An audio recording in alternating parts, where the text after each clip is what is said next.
আসসালামু আলাইকুম, সবাই কেমন আছেন? আশা করি সবাই ভালো আছেন। তো সবাইকে জুমা মোবারক। আজকে একটা বিষয় নিয়ে আপনাদের পাশে আসলাম। বিষয়টা হলো এটা কর্মজীবন নিয়ে। কর্মজীবন আমার ছোট ভাই বোনদেরকে বলছি আজকে এই বিষয়টা হচ্ছে আপনি যদি কর্মজীবনে এগিয়ে যেতে চান তাহলে আপনার কঠোর পরিশ্রম করতে হইব। বিষয়টা হলো আপনি কীভাবে পরিশ্রম করতে হইব।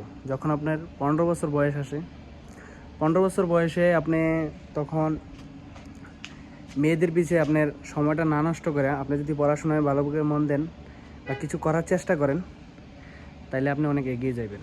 কারণ এগিয়ে যাইতে হলে আপনার পরিশ্রম করতে হইব। পরিশ্রম এমন একটা জিনিস আপনি যদি পরিশ্রম করেন, পরিশ্রমের ফল আপনি একদিন না একদিন পাইবেন। তবে বিষয়টা হলো এটা, যখন আপনার 15 বছর বয়স তখন আপনি এই মেয়েদের পিছিয়ে না ঘুরে আপনি যদি কিছু করেন, অর্জন করেন, তাহলে সেই মেয়ে আপনি একদিন পাইবেন, সমস্যা নাই। তার থেকে ভালো কিছু পাইবেন। দেখেন, এখন আপনি 15 বছর বয়সে একটা মেয়ের প্রতি আপনার আকর্ষণ গেল, তখন মেয়ে আপনার জীবনটা নষ্ট করে দিব। তখন আপনি আর কিছু করতে পারবেন না। কেন করতে পারবেন না?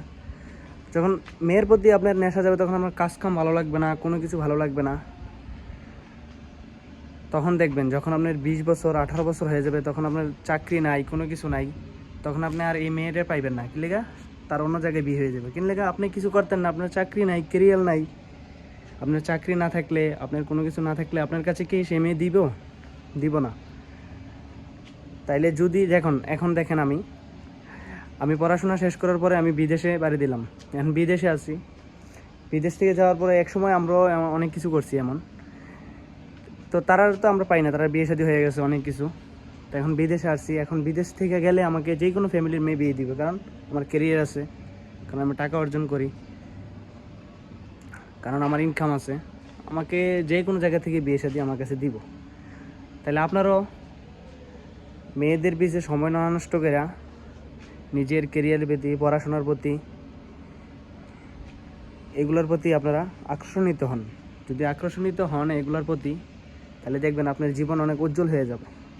টাকা পয়সা, বাড়ি গাড়ি সব আপনি করতে পারবেন যদি আপনি আপনার সময়ের দিকে মন দেন। কোনো কাজকে আপনি অবহেলা করতে পারবেন না। যে কোনো কাজ আপনার করতে হইব।